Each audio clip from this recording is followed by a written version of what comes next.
Hey, what's happening? Should have cleared my throat before I started this. What's happening, YouTube? I am joining you tonight, right now, for a sharing a six pack episode, and that was I started them back in November, and I kind of did them. I shot them on my phone. This was before I had a laptop, and I would kind of just riff on six random picks that I pulled out of my collection. And the whole point was because I don't really have like a wall of CDs like a lot of guys you see in the background. They've got their giant CD racks or their vinyl racks or whatever. I've got stuff everywhere in three different rooms in the house in boxes. And I've explained this before. I've got a shit ton of stuff, but I can't really display it.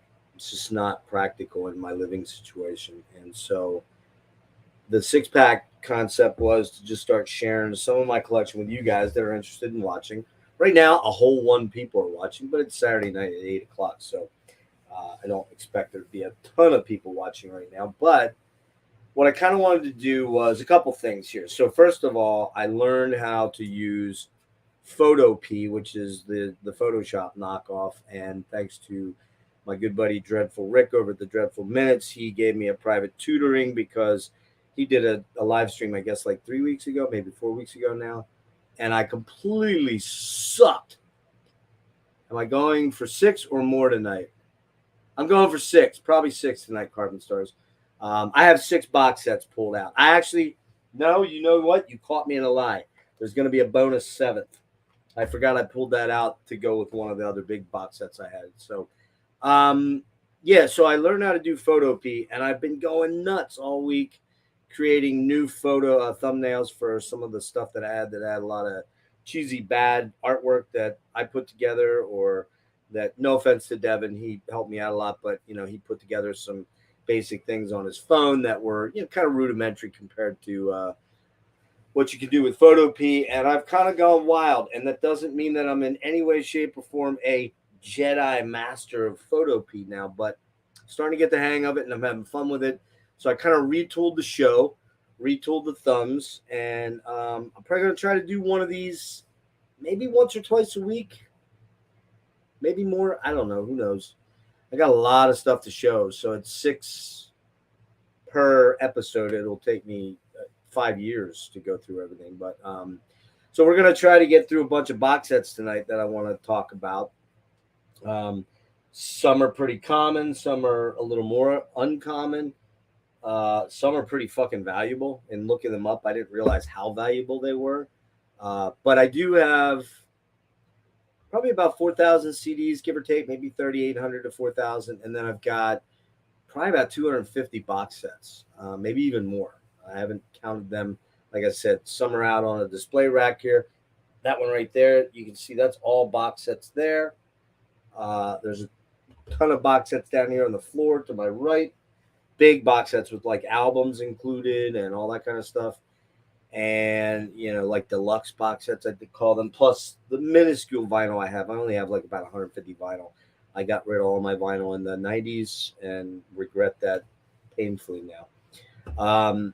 Anyway, so yeah, so Photopea kind of renewed my interest in doing these, and what I decided to do, instead of shooting them on video and having all kind of, I still need to learn how to edit video, but I'm getting closer to doing that. Jimmy, hint, hint, if you see this, need your help.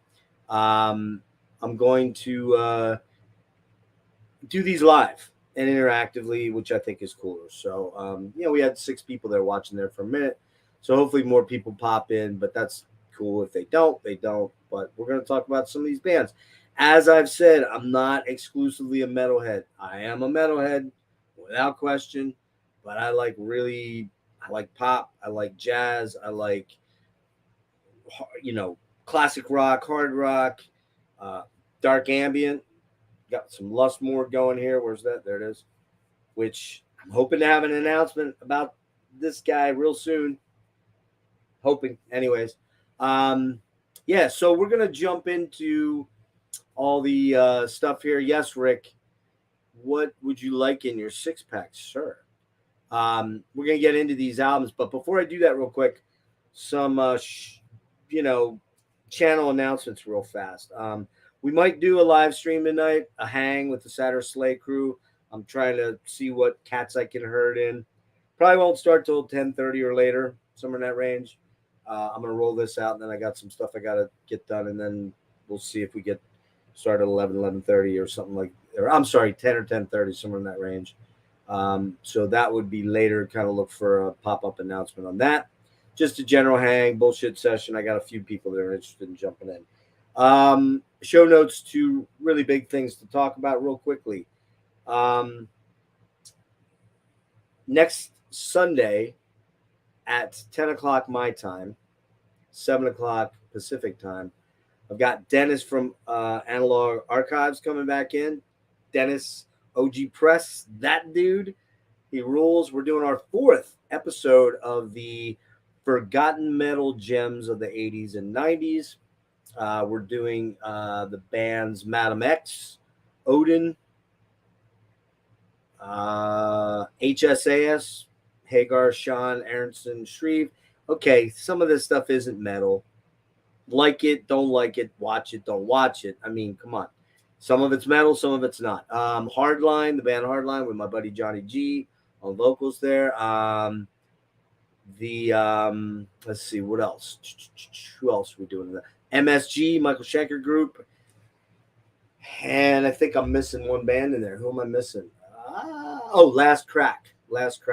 Those are all the bands we're doing. We're doing all their 80s and 90s albums. Most of them only have one album, and if they do have other albums, like Hardline didn't put a lot of stuff out until they regrouped in 2000, and MSG has kind of put stuff out sporadically under Michael Schenker Group, Macaulay Schenker. We're just doing the 4 Michael Schenker Group albums because those fucking rule.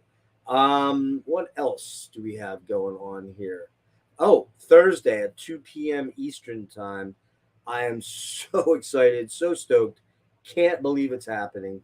But I've got Marissa Nadler coming in for an interview, gas mask and hand grenade style. And I'm super, super excited about that. A little bit nervous, to be honest with you. She is like one of my very favorite artists of all time, and I am in love with that woman. Not that way, but like I just love everything she does.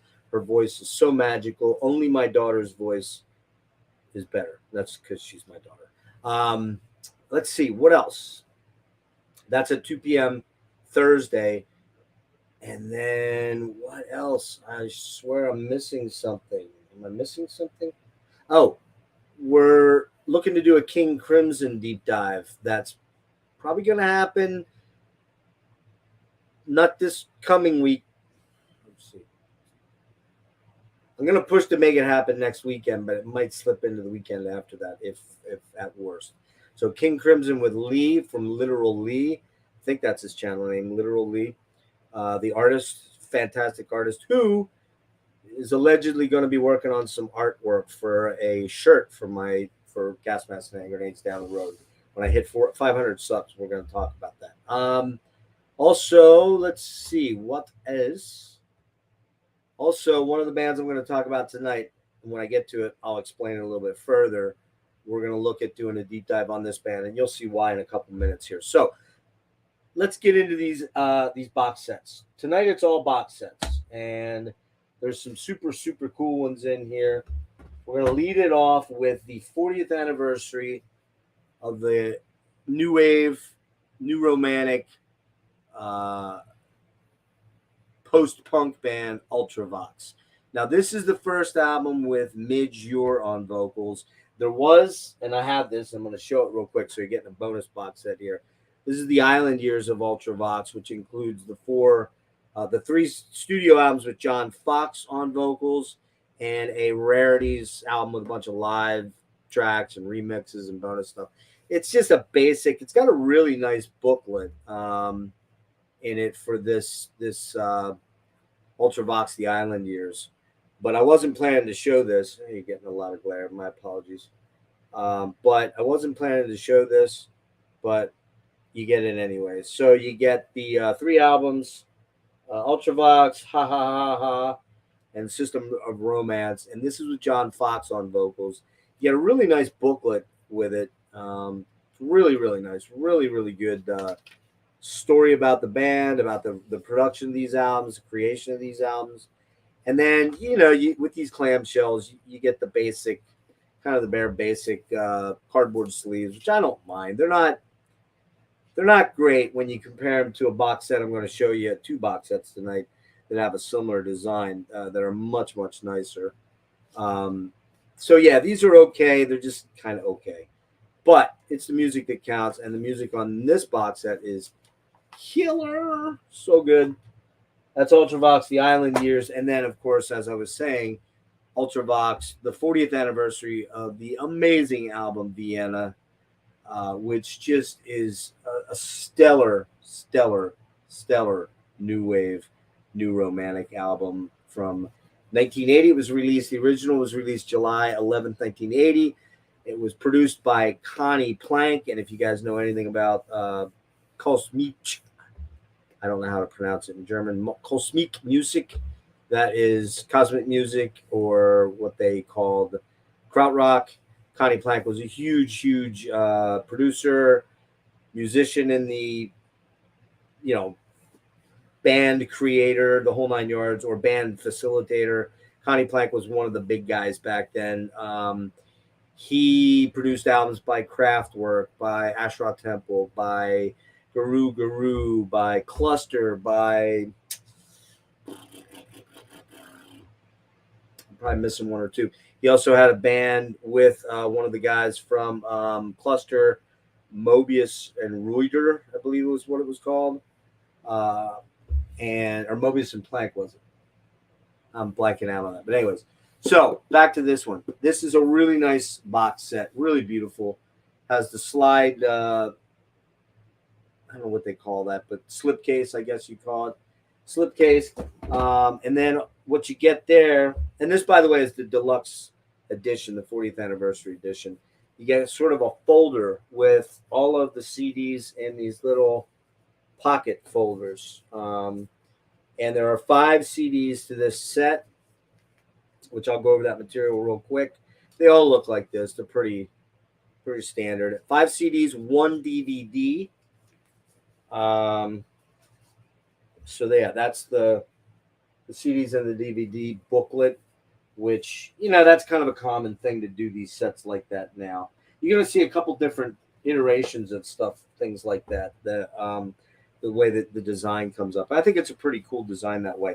It also comes with a big, shit, I'm not doing this right here. Let's see if we can do this right.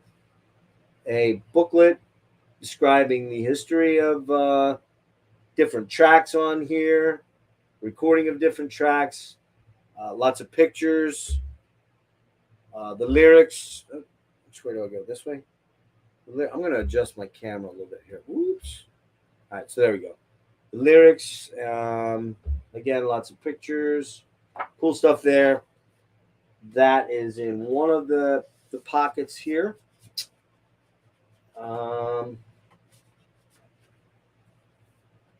And then another. Shit. Man, that is really tight. Whoops. And then a pamphlet, like a fold-over leaflet thing with these. I guess these are supposed to be, actually they're cardstock with glossy. They're supposed to be reminiscent of like a, I guess a, what's that called? The photo sheet. I know there's a name. I'm not saying the name right. Yeah, contact sheet for photos for the band shoot. And I think that's it. No vinyl on this one. They put the vinyl out separately. And what you get with this set are the, again, this is mid-Huron vocals now. There's a little bit rockier, or a little less punky rockier, a little bit more keyboard driven at this point. Billy Curie started to really take a driving seat in the writing of this album. It's just a beautiful album. And I should mention that there's one that's come out last year, Rage for Eden for 40th, that I've not gotten. that I would love to get. I don't know whether that's going to happen until I get some stuff financially worked out. So yeah, what you get here is the album in original 1980 analog master. You get the analog 880 master. I'm sorry, master. You get the Stephen Wilson stereo remix from 2016. Was this 2016? No, 2020. This came out. What am I saying? 2018.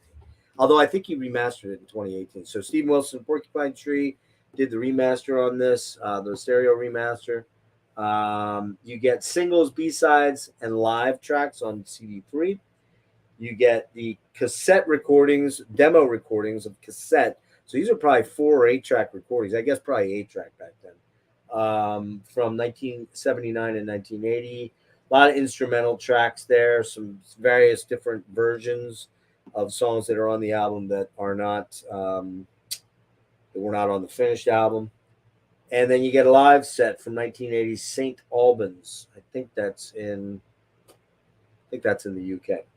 And then finally on the DVD, you get the Vienna album and B-sides, Stephen Wilson mixes, 2496 5.1 surround mix. You get a DTS 2496, 24 hertz, 5.1 surround mix. You get the Dolby AC3 5.1 surround mix. And you get the LPCM stereo mixes on here. And you get the original 1980 original analog master 2496 LPCM stereo mix of Vienna album and the B-sides. Trying to remember how many B-sides there were. 1, 2, because there's like 12-inch mixes on here, remixes. There's cassette recordings during rehearsals. There's single versions on here on disc 3. There is a couple of live tracks on here that were never released. So, yeah, Vienna by Ultravox. This is a classic album from the 80s. Seeing as how I was in 9th grade, I was going into 9th grade when this album came out, so I'd have been about 14. I don't really remember it until 10th grade. I don't remember hearing it in 9th grade because I was still kind of discovering Judas Priest and Maiden and all those bands right around that time. Really into the new album stuff right around 1979, 80. I was still into my Queen, my Rush, my Zeppelin, all that stuff that I grew up with, Jethro Tull, all that stuff. So I didn't really start getting into the new wave stuff until about 81 or 82 with Tears for Fears, Depeche Mode, Duran Duran, all that stuff. And it's killer music. I know a lot of people think the 80s music is shit. Well, that's your opinion. I think your opinion doesn't match my opinion. So this is a fucking killer box set. Highly recommend it. And I think it's still available. And I will tell you, this is value for your money. I'm about 90% sure I got this entire box set for about $55, I think, off of Amazon. When I saw it at that price, I'm like, I can't not grab this. I have to own that. So, yeah. So Island or what's that? What Island or Ultravox from? Rick, what would I do without your terrible puns? Life would be so empty and worthless and all that kind of stuff. But yeah, Chris, I think it was a record store day 2 years ago. I think it was. Yeah, they came out with 180 or was it 200 gram vinyl, and I think it's a double. Pretty sure it's a double. I'm not a big vinyl junkie, but this is one I wouldn't mind on vinyl, to be honest with you. All right, so that's album number 1. All killer, a lot of filler, but it's cool filler. If you're a nerd like me that loves to hear how these albums came together and see the construction of them, I fucking love this shit. I love hearing rehearsals and B-sides and remixes. I may never go back to them again after listening to them once or twice, but to have them, I have to have them. So that is Vienna. Next up, we're gonna go with this little box set right here, and this is kind of, interestingly enough, adjacent to to the Ultravox because this guy right here, Mr. Richard Barbieri, this is the Variants box set right here. If you don't know Richard Barbieri, you really should. This is his solo material, and we're going to talk a little bit about that solo material. But Mr. Barbieri, pretty famous, high profile guy in the new romantic, new wave uh, genres. In fact, his band kind of created their own sort of wave, I think, if you want to be honest. He was the keyboardist for Japan, David Sylvian, Mick Karn, Steve Jansen, Rob Dean, I think, was the guitar player who didn't, I don't know that he was there the entire time, but Richard Barbieri, I honestly think this guy is one of the most original sonic creators in music. This guy's up there, in my opinion, with guys like, Klaus Schulze, also like, Edgar Froese, I'm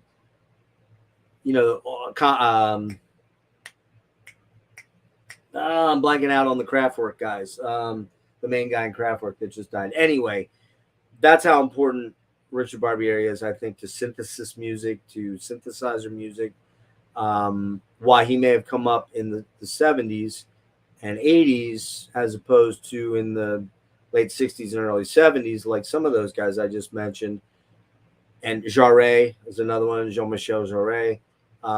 This guy creates soundscapes, and his sonic manipulation of early keyboard technology is kind of unmatched. I really think he's one of the original ambient creators, like Eno. He's in there with Eno. I'm not saying he is Eno because Eno predates him, but Brian Eno and him have a lot in common. They created language on the keyboard and atmospheres and sonic landscapes that are kind of unparalleled.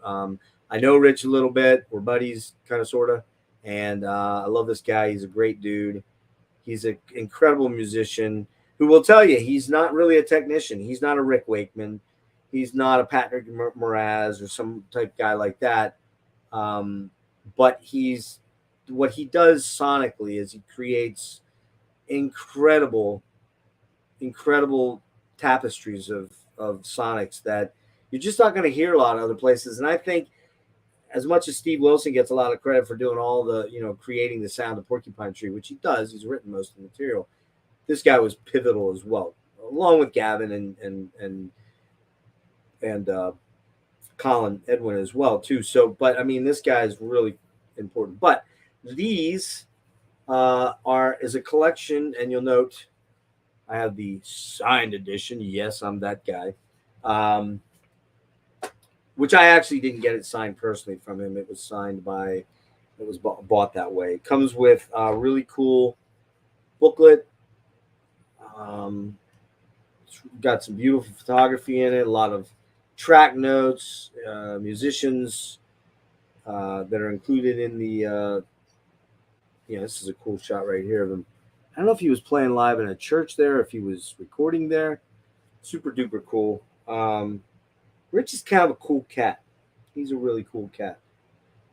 What this encompasses is 5 different CDs of ambient found sound, sonic manipulations with a lot of various female vocal samples, sampled stuff.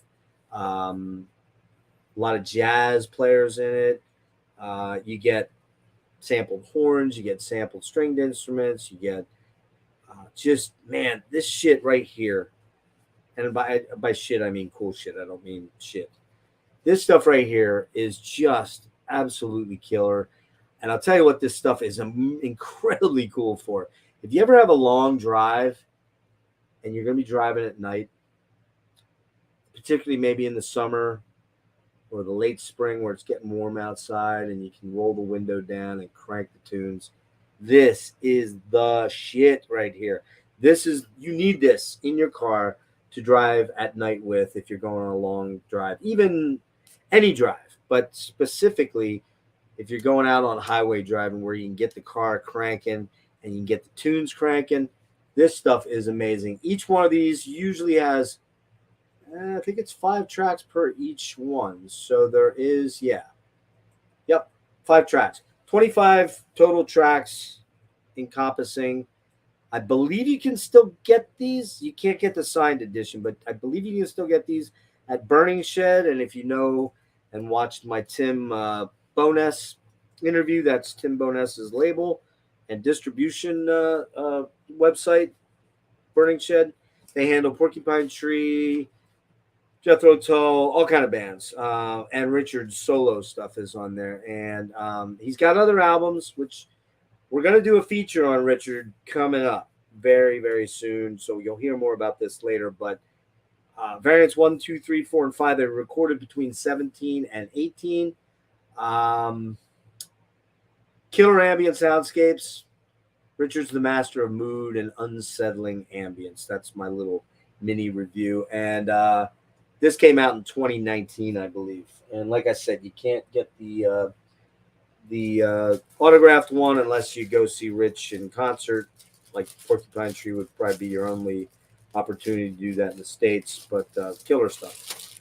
So, next, what do we have next? What do we have next? We have this one here from, I believe, this is 2000. This is the Rare Cult box set. I got this. Some of you may remember. Some of you might be too young, but I don't think most of you are. But this I got at dude, I don't want to hear about your pubes, man. I just don't want to hear about your pubes. This came out on Beggar's Banquet in 2000. The first 5,000, there were only 15,000 of these produced. That's what the Discogs says, and I believe Wikipedia. Whether I believe that or not, I'm not really sure. But I bought this at Circuit City.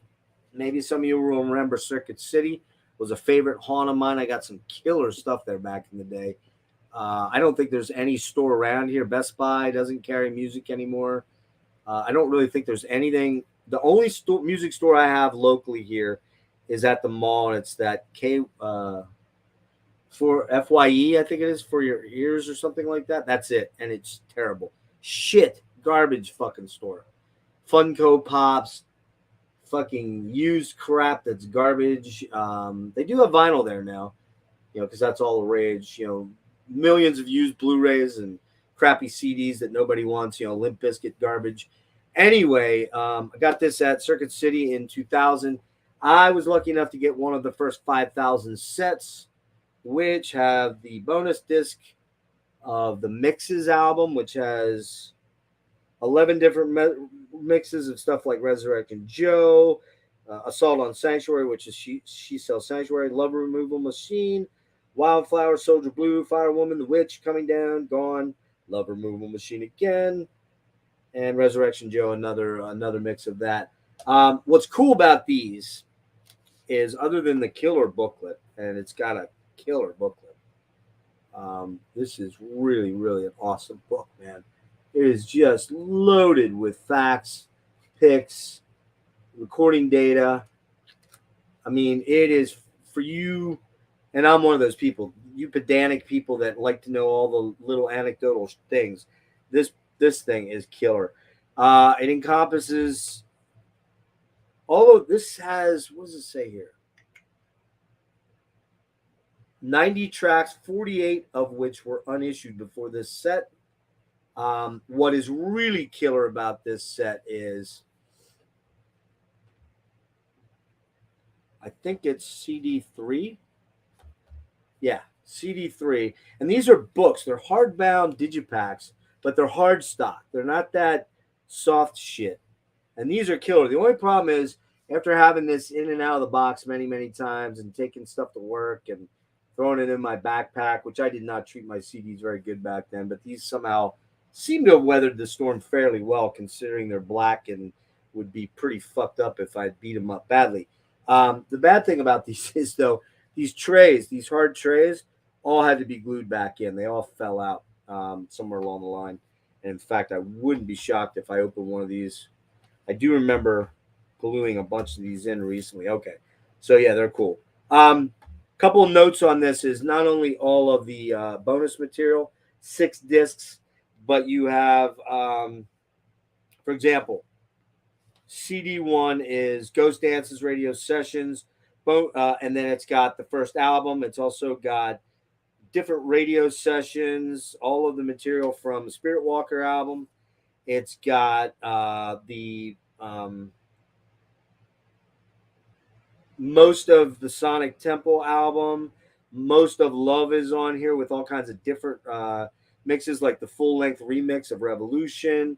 It's got Love Removal Machine radio sessions, Go Go Guru original version, Electric Ocean original version, Electric Ocean radio sessions, Zap City demos, Peace Dog, Oink demos. Oh man, it's just got so much crazy shit on here. It's got Electric on here. What it has on here that's fucking amazing though is CD3. Where's it at? There you are. CD3 is the entire Peace album, which preceded Electric. It was Electric before Electric became Electric. Basically, what that album Peace is the Steve Brown version of Electric. It sounded a lot like it had all the reverb and the washy, guitar effects and the coolness of Love, which is one of my top fucking albums of all time. Love is just a masterpiece. I didn't really love what Rick Rubin did to the Cult, but I do like the album Electric a lot. But for me, man, Love is just such a banger of an album. It's just a classic album. But this album Peace is what Electric became after Rick Rubin made them re-record it, and he remixed it very dry, and it became kind of an AC/DC album. Don't get me wrong, I love Electric, but I really love Peace. The album Peace in here makes this set so worth owning. Now, finding this cheap, good luck. I saw this going for $1,000 at one point in time.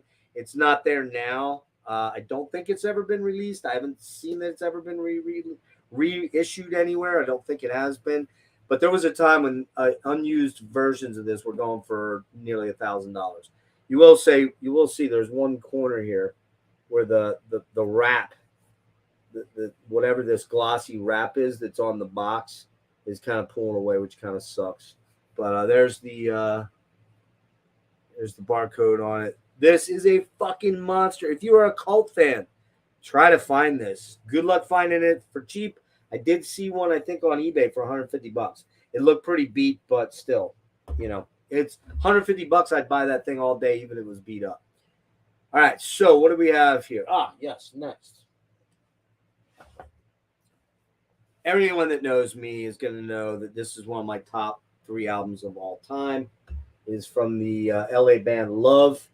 This is the 1967 Stone Cold Desert Island classic, Forever Changes. This is the 50th anniversary book edition.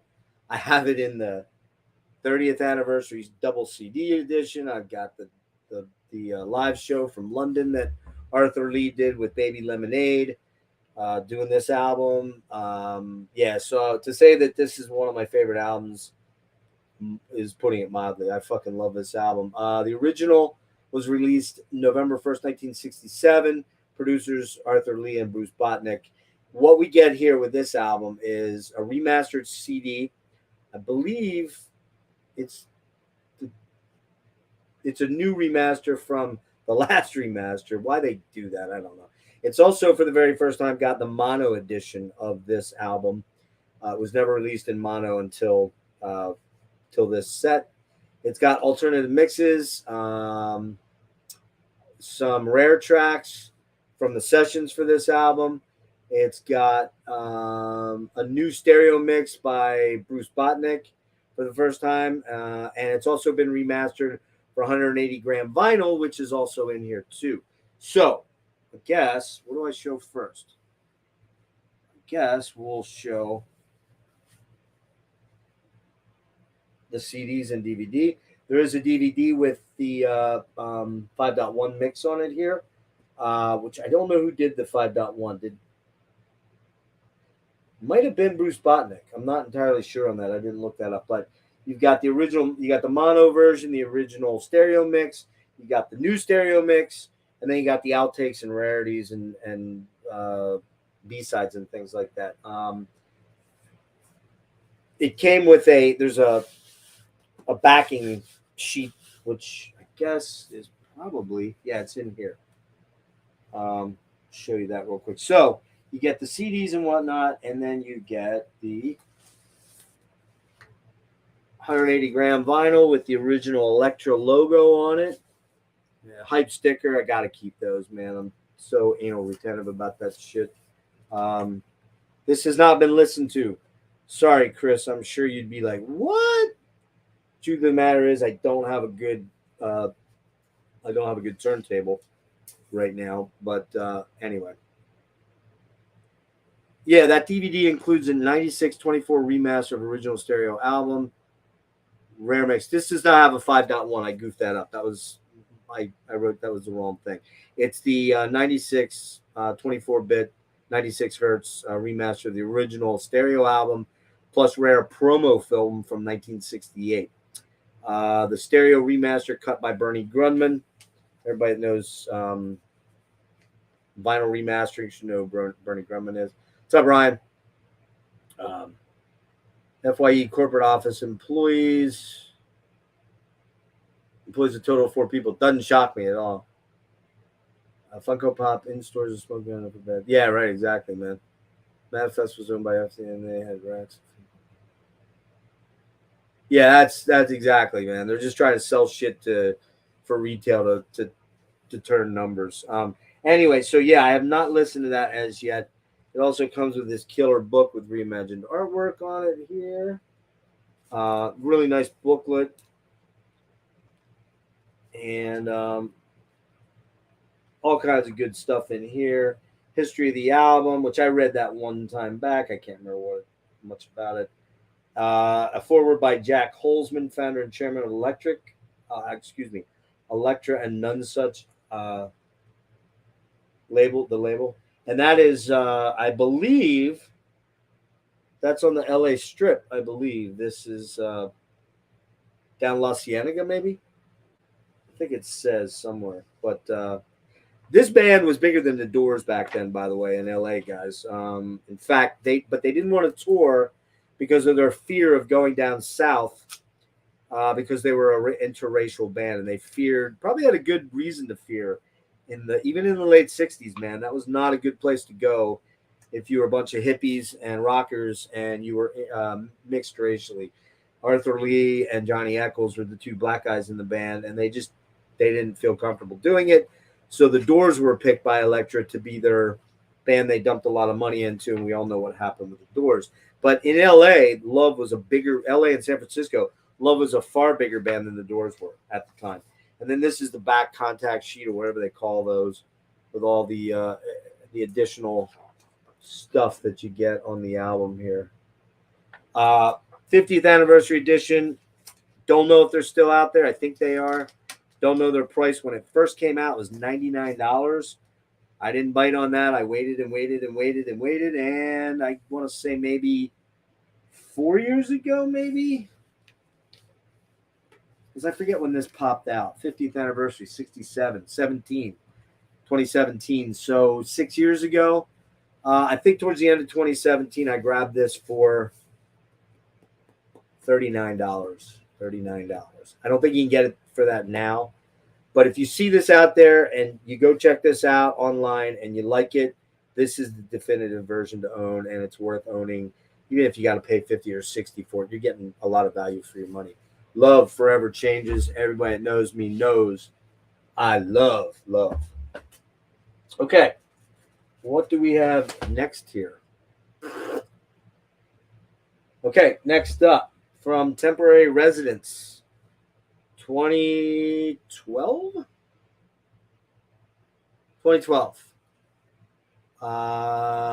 This was put out in a deluxe edition of 2000 and a CD version of 2000. Total of 4,000 of these were made. The LP version is going for insane money. It's 9 LPs, I believe. It is going for in excess of $1,000. I believe the cheapest one I saw was about $900, and it is William Basinski's The Disintegration Loops. It has 5 CDs. Is it 5 CDs or 4? Yeah, 5 CDs. 4 other Disintegration Loops 1 through 4, and the 5th one is a live rendition of a mix of 1 and 2, I believe. And then there is a really nice booklet. This came with its beautiful box. It's kind of dusty, and I'm a little pissed because it's cracked here, which means I must have dropped it, or I seem to recall knocking it off my CD ledge, and I got a corner of it. That I hate when I do shit like that. Oh, god damn, that fucking pisses me off. There's your. This is number. These are serialized, by the way. Edition of 2000. This is number 1418 from Temporary Residence and Musex International. Musex International is William Basinski's, like, his imprint. This is 2013. I think I didn't get it until early 2013. You had to buy it online. You had to pre-order it. Long sold out. The CD editions of this are going for $300 that I saw out on Discogs, I believe. I'm pretty sure. Really cool spine print there with the. I'm going to show you these discs, and you'll see in a minute. This is how you do a reissue like this, lovingly and caringly, man. This shit is fucking amazing. So first thing is, it comes with a book. These were recorded in 2002 and 2003. And while William was taking field recordings, okay, let me back up. He recorded these things over a number of years, and he lived in New York at this time, and when he was running tape reel-to-reels, these were all on reel-to-reels, these found sound, ambient sound sourcing things, and that's who he is, by the way. He does sound sourcing, ambient soundscapes, things like that. That's who William Basinski is. While he was doing that, he lived in, I believe, Brooklyn. And on the day of the towers, the Twin Towers were hit, he was doing these loops, and the loops were, he was recording them digitally. So he was taking the analog source and recording them digitally into his computer. And while that was happening, this was unfolding in the distance. Excuse me. I'll pull these out real quick. So these are all the and you can see I've got a weird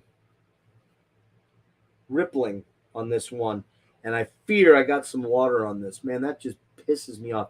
These are so gorgeous, these gatefolds. Super thick cardstock, extremely well done. That's William right there. He's much older. That's from the early 2000s.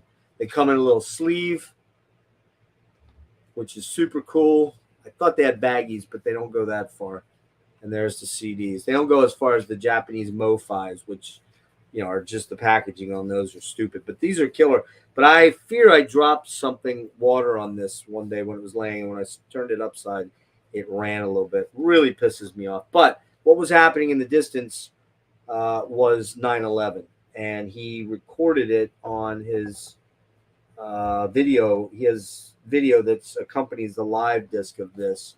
And what's crazy about it was he was converting these from analog to digital. And while that was going on, while he was converting them, the towers were burning and falling. You can see glossy stock. This is the live one here. This is the live set, Brooklyn Bridge, with all these people on it watching what was going down with the Twin Towers in the distance. Some weird kind of strange Sphinx-like Egyptian stuff on there as well. I don't know what that's all about, but here's one of the stills from the video that he had, and you can see this is all the smoke later as the towers. This is when the towers were still standing, as you can see them here. And I'm noticing. Oh no, that's not. No, never mind. Yeah, they're matte on the front, glossy on the inside. Temporary Residence just fucking knocked it out of the park on this, man. Just crushed it. Here's a night scene from the same film.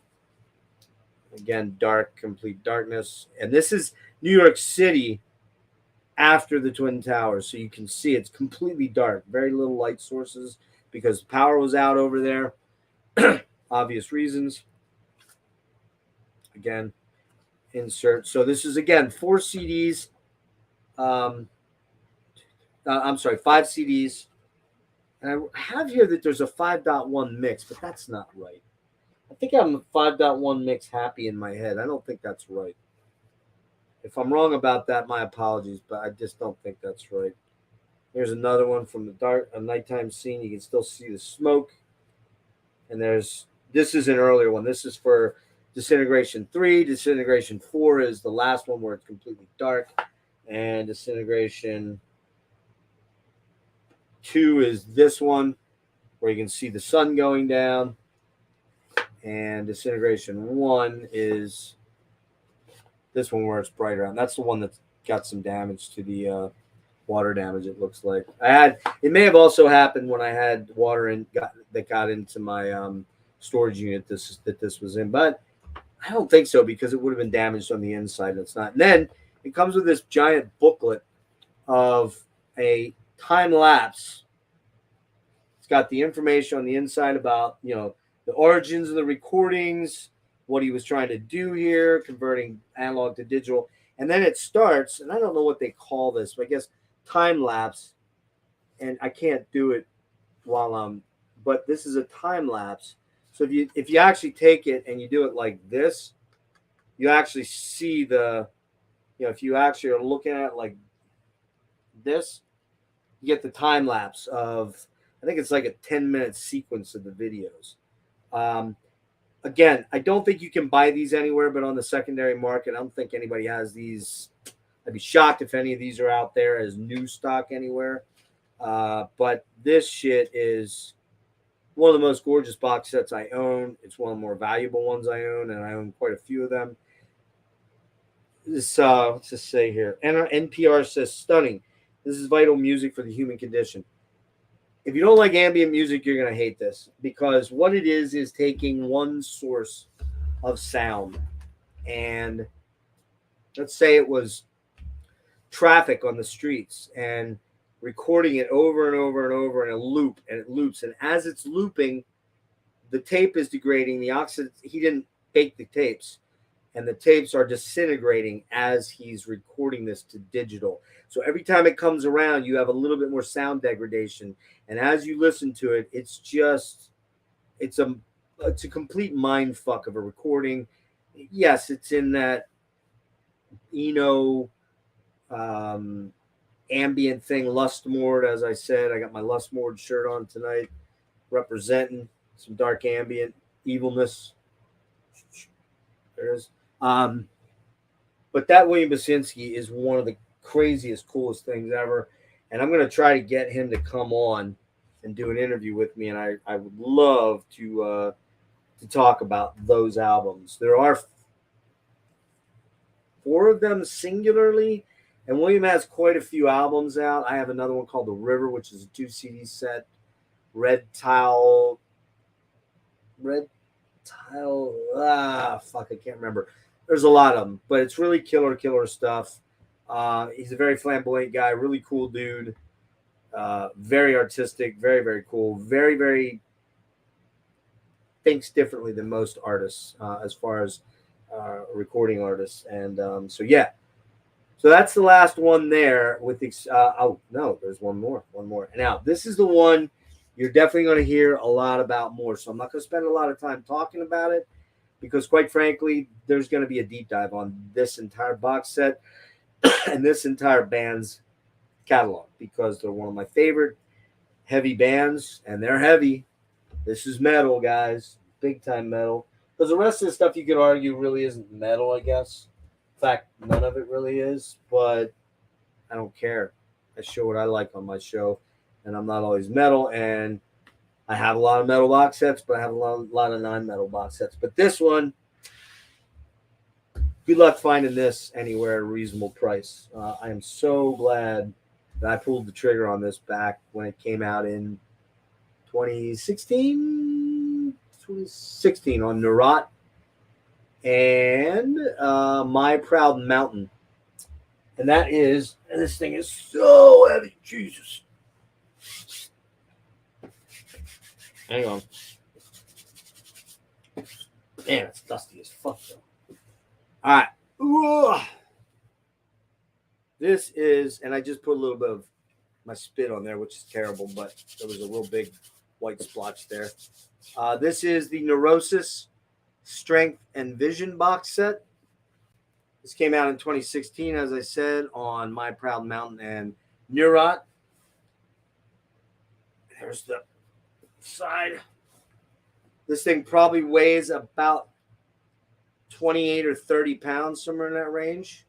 And there's a reason why. It has a gorgeous magnetic clasp case holding. And if I can get this right, maybe you can see why it weighs quite a bit. Because every album in Neurosis's catalog is in here in double LP 180 gram form. There's also an art book here, which is upside down there. I'm going to pull that stuff out and show you. And there's an extra LP in here because the Sovereign EP had the wrong audio on side A. It had Through Silver and Blood on side A, and they had to reissue everyone a new album for that. So here's the book. Well, first let's show this.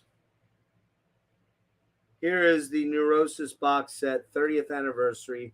This is the third, by the way, this is the 30th anniversary box set for the band's 30th anniversary. Let me blow. Am I blown up? I guess I am blown up, aren't I? Ha! Yeah, I am blown up. I can't make it any bigger. So that's the certificate that comes with it, and you'll note just the Neurosis on that side. I've got number 163. No, 169 handwritten of 1,300. So there are only 1,300 sets. And I know these have gone for as much as like $1,500 on Discogs. I've seen them $1,300, $1,400, $1,500 out there. Don't know whether you'll find one of these. What's up, Alexam? Yeah, Chris, man, there was no way I was saying no to this. Even though I didn't even have a record player at the time, there was no way. It also comes with all the CDs. By the way, that's every album except for Fires Within Fires, which was the album that came out in 2018 or 2019. I forget. 2019 it might have been. This is the last time I saw him. Last time I'm going to see him with Scott Kelly, obviously, too. But all the CDs are here as well. Interesting note about the CDs, when this set came, these little pockets were glued, and that glue hadn't set because this set was very late in coming out because of manufacturing difficulties with the vinyl. And the CDs were all damaged. They were all stuck.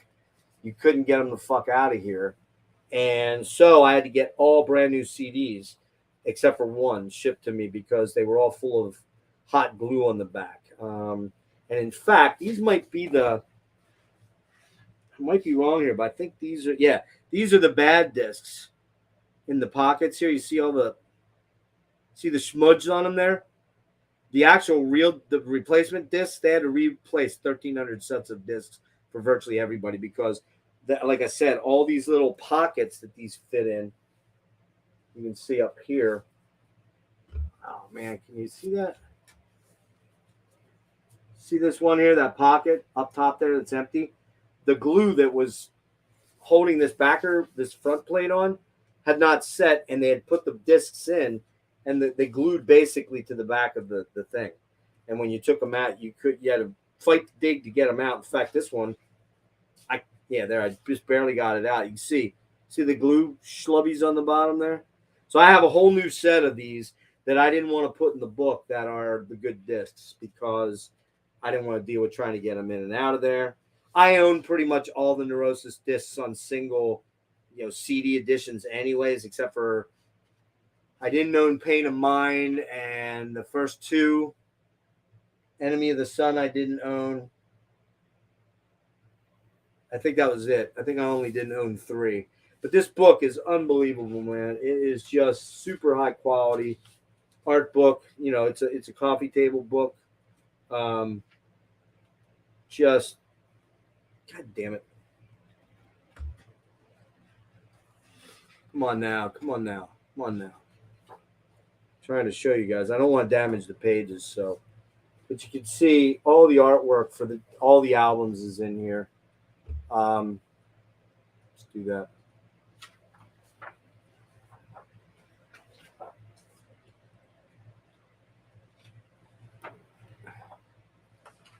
And various different write-ups on the albums as far as like notes, and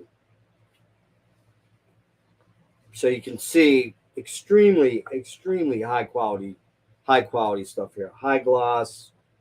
This book alone, probably now, if you try to buy this book out on the market, would cost you $75-$80 maybe. The book, the entire set, I'm going to pull the albums out now, was $245 with shipping, I think. Or was it $257? Might have been $257 with shipping. But the other thing to note here is that every one of these albums in this set has its own distinct, unique artwork to the concept of the album. So, for example, this is Enemy of the Sun, all on matte stock, which looks super badass. They are not gatefolds, which is kind of a bummer, but I kind of get that because of the expense. But almost every single one of them, with the exception of Sovereign, and I think maybe the last one, Honor Found in Decay, I have to look, comes in a double vinyl, 180 gram. They have the sickle and bone center label and the album artwork on the front, or on side A. And then, like I said, every one of these has its own unique album artwork. So there's a track listing for Enemy of the Sun. There is Enemy of the Sun. Just fucking amazing. And as I said, this is going to get a much deeper deep dive, because we're going to do a deep dive on this band relatively shortly. I believe it's going to... Hey, Brian, what's up? How much is that? It was $245, and then I think $12 shipping. This is 2016, by the way. So 7 years ago almost. I don't think it was more than $260 tops. And now if you go on Discogs, go find me one for under $600. Good luck. I've seen them go unopened. How that happened, because you could only buy one. I'm not sure how that happened. I guess people got people to buy them sets, I assume. But they said they were checking for multiple sources. I don't remember what the deal is, but they said they were checking for that stuff. And so I don't know how they managed to get multiple sets, but I guess some people did. And then here's a back patch, which unfortunately is a little bit folded from, and it is black on black. It says Strength and Vision, Neurosis, Strength and Vision. And again, it comes with that little placard, the book. I think that's it. Or was there... Oh, no, wait. No, there's a belt buckle, too. What did I do with that? Is there a belt buckle, or am I dreaming that? I could have... I have to look that up. I don't remember. I apologize. There's Eye of Every Storm. Again, the track listing in the back. Again, double vinyl. And I think, I'm almost sure they're all double vinyl, with the exception of Sovereign, which was sent separately like this. Oh, there is something else. I forgot. Here's the art print that comes with it. It's kind of a cardstock. It's not a poster. It's beautiful, man. Super freaking cool. Mine's a little bit creased there. What the fuck? A little bit. Not bad. Probably suitable for a really cool frame. Exclusive to this set. My Sovereign copy, this is the got separately shipped, and this is the copy. I didn't even open it yet. I'll show you. Again, I didn't have... And again, Chris, you can cry tears, but this has never been played. Never been played. So if somebody wants to offer me $1,000 right now, you can have it. I'll give it to you for $1,000. I don't think you're going to do that. Anybody that's in this chat, Brian, you want this for $1,000, don't you? Of course you do. Pain of Mind is a single. I believe the other one that's a single is the second album. These were in order, but they're not anymore. The word is law. Second album. Yeah, these were in order until I got to fucking around with them. So you can see all the rest of them are doubles, with the exception of Word is Law, Pain of Mind, and Sovereign. There's 2 Silver and Blood. Wicked, wicked cool. They do not have inserts, by the way. You don't really need them with the fact that here's Times of Grace.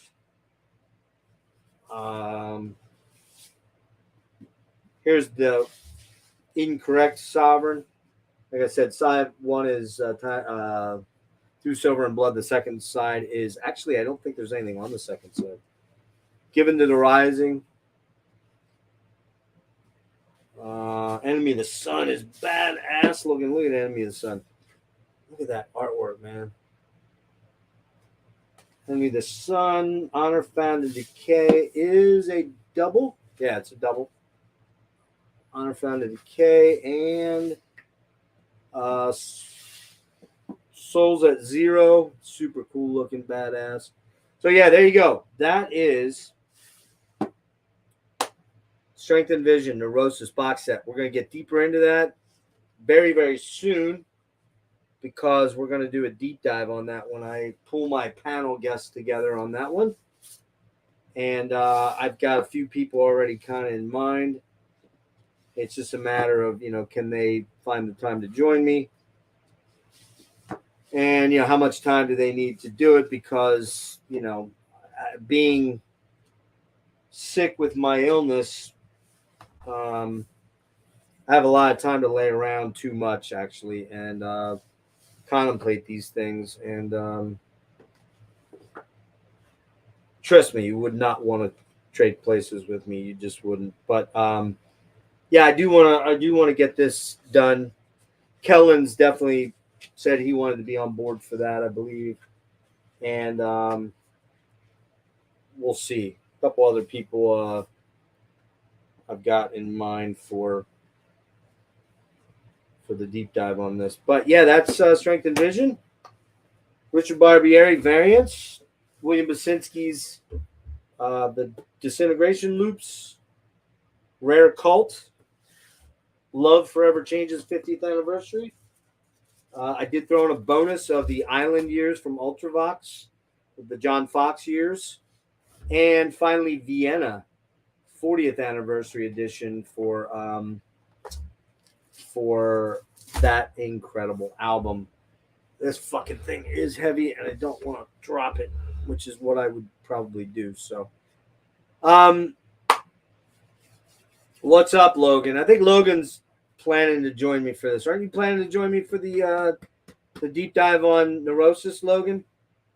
You and I and Kellen were talking about that. We discussed it, but I don't remember exactly where we were at with that because I wasn't doing too well that day. But that's one I really want to get to soon and fast. Again, King Crimson deep dive with Lee coming up. I'm hoping this coming weekend. Next, if not, the following weekend at the latest. Someone that I like to do the Neurosis deep dive in the next 2 weeks too, but I don't know if anyone else is going to be able to meet that time frame. Going to be another one of these sharing a 6-packs editions, probably a shorter one next time. Wanted to keep these in the 40-minute range, but this one kind of I babbled a lot at the beginning. Yeah. So, and Marissa Nadler at 2 p.m. on Thursday afternoon. Dennis and I, we're doing Forgotten Metal Gems from the 80s and 90s. And when I say metal, I should say hard rock because I know somebody's going to get on there one day and go, dude, Metal X ain't metal or Hardline ain't metal. Yeah, okay, they're not. So what? It's just a name, and they're metal to me. If anything's got loud, crunchy guitars, it can be metal to a degree. To a degree. But yeah, so peeps, that's it. I had hit up a bunch of people about doing a hang tonight. I don't know if anybody out there got my message. Looks like a few people did. We may be doing something like a Saturday sleigh hang later, probably be after 10:30 when it starts. After 10 anyways, because we're already at 9 and I have to set things up and see who's going to join and who isn't. So anyway, Logan, check your messages.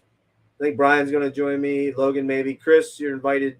As long as you can figure out what was going on with your echo thing there, you're invited to jump on. Just let Logan know. Who else? Yeah. Rick, I don't know if you knew. You know now if you're still watching. I don't think I hit you up yet. Guys, that's it. Episode chapter number 11 for sharing a 6-pack with gas masks and hand grenades in the books.